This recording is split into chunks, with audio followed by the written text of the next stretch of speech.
IAS allied की नौकरी छोड़ के टीचिंग में क्यों आ गए? मैं इस सवाल में दूसरा सवाल जोड़ देता हूं। हमारे सामने प्रेम सिंह जी बैठे हैं, मुख्यमंत्री जी बैठे हैं, वो टीचिंग की नौकरी छोड़ के पॉलिटिक्स में क्यों आ गए? दो एग्जाम्पल्स हैं आपके सामने। इन दोनों में एक तारतम्य है, एक रिदम है, एक लय है दोनों में। वो टीचर बने, उनको फील हुआ कि उनका स्वधर्म टीचिंग से ज्यादा कुछ और है। मैं आईएएस एलाइड में आया, मुझे लगा कि मेरा स्वधर्म इससे ज्यादा टीचिंग में है। स्वधर्म क्या होता है? आपने गीता पुस्तक का जिक्र सुना होगा, उसमें श्री कृष्ण ने स्वधर्म का जिक्र किया है। यहां बहुत सारे बच्चे बौद्ध समाज से होंगे, महात्मा बुद्ध ने भी इस बात पर खूब जोर दिया है। सारे धर्मों, सारे दर्शनों का जो सार है वो ये है, हर व्यक्ति हर काम के लिए फिट नहीं होता है। दो चीजों पे गौर करना है। पहला, मैं क्या अच्छा कर सकता हूं, मैं कैपेबल किस चीज के लिए हूं। दूसरा, मुझे क्या करने में मजा आता है। और जहां इन दोनों का इक्विलिब्रियम हो, जहां ये दोनों बातें मिल जाएं, वो आपका स्वधर्म है। यानी जैसे मैं सिंगर बनना चाहता था, पर मैं इतना गंदा गाता हूं कि मैं जब घर में गाता था मेरे पेरेंट्स बोलते तो मैं भारतीय सेना में चले जाना चाहिए, बिना बंदूक के विदेशी की तरफ देख के गा देना, बस वैसे ही मर जाएंगे सारे के सारे। सही बात है भाई, ये भी ठीक बात है। तो मेरा मन था कि मैं सिंगर बनूं, पर गला कौवे जैसा भगवान ने दिया, कोयल जैसा नहीं दिया, तो मैं सिंगर नहीं बनूंगा। मेरे मन से क्या होता है, अच्छा लगने से क्या होता है भाई? सुने भी तो कोई मेरी बात को, मेरे गाने को सुने भी तो सही कोई। तो मेरा मन क्या करता है काफी नहीं है। दो चीजें हैं, मैं क्या कर सकता हूं। मैं बचपन से स्कूल में डिबेटिंग करता था, मेरे पेरेंट्स ने मुझे बड़ा सपोर्ट किया, और बचपन से ही मेरे पेरेंट्स ने, टीचर्स ने कहा कि तुम कुछ ऐसा करना कि मंच पर रह सको, पॉलिटिक्स में जाओ, एमपी बनो। तब मेरा मन भी पॉलिटिक्स में आने का था, स्कूल लाइफ में बहुत ज़्यादा मन था उस समय, बाद में नहीं रहा। तुम पॉलिटिक्स में जाओ, तुम वकील बनो, क्योंकि जब कोर्ट केस लड़ोगे तुम्हें बोलने की ताकत भगवान ने दी है, उसका इस्तेमाल करो। या टीचर बनो। टीचर की छवि हमारे समाज में बहुत अच्छी नहीं होती थी, हालांकि मेरे पेरेंट्स टीचर ही हैं दोनों, पर हमारे समाज में टीचर की छवि होती है। और हमारे देश का दुर्भाग्य है कि जो प्रोफेशन देश को गढ़ता है उसकी छवि बहुत अच्छी नहीं है। टीचर बनना बहुत लोगों का सपना नहीं है, मेरा तो है। और मेरा स्वधर्म, मैंने महसूस कर लिया कि मेरा स्वधर्म टीचिंग है। और स्वधर्म का मतलब वही दो बातें जो मैं कर सकता हूं और जो मैं करना चाहता भी हूं। आपके मुख्यमंत्री जी अच्छे टीचर रहे होंगे, पर उनको बार बार मन में आता होगा कि मैं जनता के बीच जाकर उनके साथ काम करके क्यों ना कुछ ऐसा करूं कि पॉलिसी मेकिंग में आऊं। उनका स्वधर्म उनको वहां खींच के ले गया, तो उन्होंने वो किया। और इस दुनिया में जो भी सफल इंसान आपको देखे, कोई भी सफल व्यक्ति देखे, किसी भी फील्ड का वो, आप हमेशा देखेंगे वो वही व्यक्ति है जो अपने स्वधर्म पे चल रहा है, जिसने वही रास्ता चुना जो उसकी क्षमताओं यानी कि कैपेबिलिटीज और उसके इंटरेस्ट यानी कि उसकी इच्छाओं से मैच करता था। तो आप सबसे मैं कह रहा हूं कि आईएएस या पीसीएस या सरकारी नौकरी की अंधी दौड़ में मत दौड़िए। मैंने बहुत सरकारी नौकरी वालों को देखा है दुखी रहते हुए। सरकारी नौकरी में है, अच्छा वेतन है, तब भी दुखी है, क्योंकि वो नहीं कर पा रहे जो दरअसल करना चाहते थे। सरकारी नौकरी में क्या होता है? सुरक्षा मिलती है, सेफ्टी होती है, सिक्योरिटी होती है, सम्मान मिलता है, समाज के लोग पूछते हैं आपको कि आप सरकारी नौकरी में हैं। गस्टेड ऑफिसर होंगे तो स्टैंप लगा के साइन करने की ताकत आ जाती है। आप जज हैं तो आपकी बात में वजन होता है। आप आईएएस आईपीएस है तो आप पूरा राज्य या देश चला रहे हैं। तो ताकत तो है, अच्छा है, सुरक्षा बहुत ज्यादा है। सबसे पहले ध्यान से सोचिए कि आप अपने जीवन से चाहते क्या है। मैंने जब नौकरी की तो मैंने फील किया कि इस नौकरी से मेरी जो मूल जरूरतें हैं वो पूरी हो नहीं पा रही। क्या जरूरतें हैं? मुझे अच्छा लगता है कि मैं खूब पढ़ूं और मंच पे खूब बोलूं। वहां कहा कि अब मंच पे जा ही नहीं सकते, कोड ऑफ कंडक्ट। मन कहा यार, जिस चीज के लिए पैदा हुआ वही नहीं कर पाऊंगा मैं तो।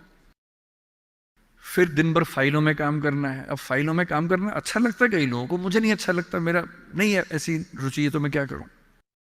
मेरा मन करता था कि मैं खूब पढ़ूं, गहरी चीज़ें पढ़ूं। वहाँ तो वही पढ़ना है जो सरकार के हिसाब से चीज़ें आती हैं, उसमें कोई बहुत क्रिएटिव स्कोप नहीं होता है। तो मैं कुछ महीनों में समझ गया कि ये मेरे बस की बात नहीं। और मैं आपसे एक लिटमस टेस्ट कहता हूँ, अपने पेरेंट्स से अकेले में बात करना।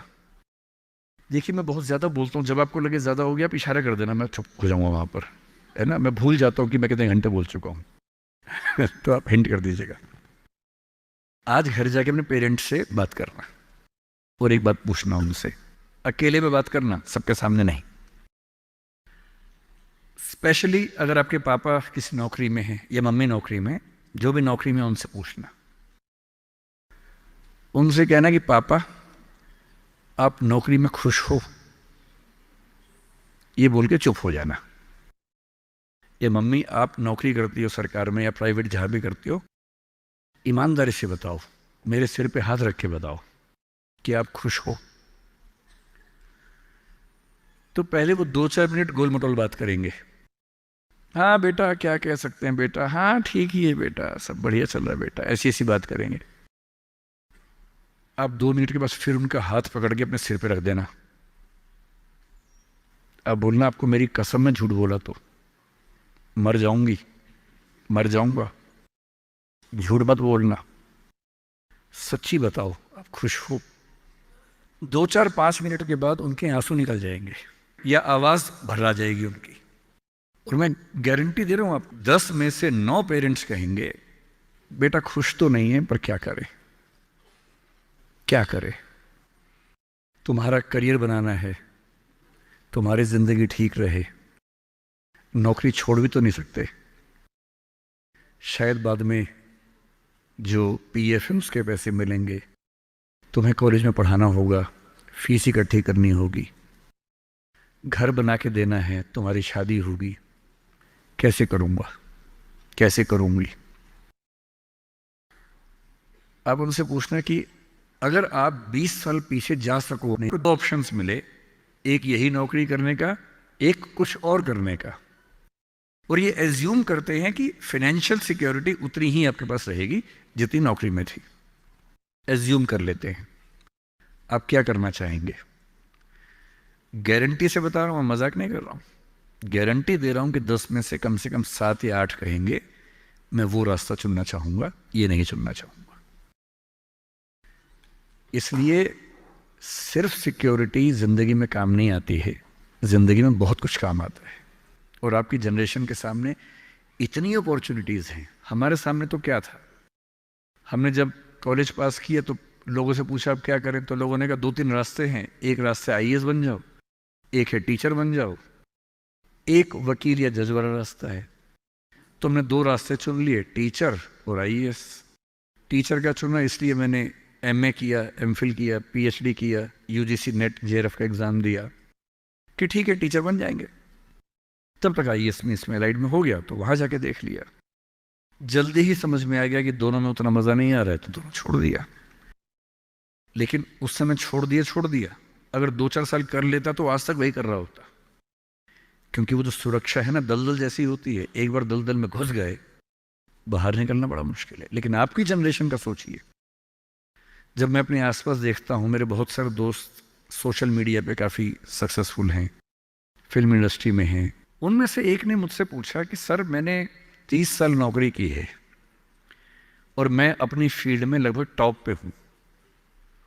मान लीजिए मैं आपसे पूछूं, ये प्राइवेट सेक्टर की बात है, एक टीवी चैनल के टॉप व्यक्ति के बारे में बता रहा हूं मैं आपको। उसने कहा कि अगर मैं आपसे पूछूं कि मैंने ठीक किया या गलत किया तो आप क्या सलाह देंगे? मैंने कहा सलाह तो मैं क्या आपको दूंगा, आप मुझसे बड़े हैं, सलाह तो मैं आपसे ले लेता हूं बल्कि, लेकिन अगर आप मेरा ओपिनियन चाह रहे हैं तो मैं आपको केवल एक बात बता के समझाता हूं। मेरा अपना मानना यह है कि नौकरी अच्छी है, नौकरी से अच्छा है उद्यम, एंटरप्रेन्योरशिप या सेल्फ एम्प्लॉयमेंट। ये बात मैंने कई मंचों पे कही है। कुछ दिन पहले मैं दिल्ली का एक बहुत प्रतिष्ठित कॉलेज है, Shriram college of commerce, SRCC, वहां मैं गया था और मैंने बड़ा खुल के कहा कि स्टार्टअप करना नौकरी करने से बेहतर क्यों है। एक आर्गुमेंट दिया, वहां एक आर्गुमेंट छूट गया था, आज मैं आपको वो आर्गुमेंट बताता हूं।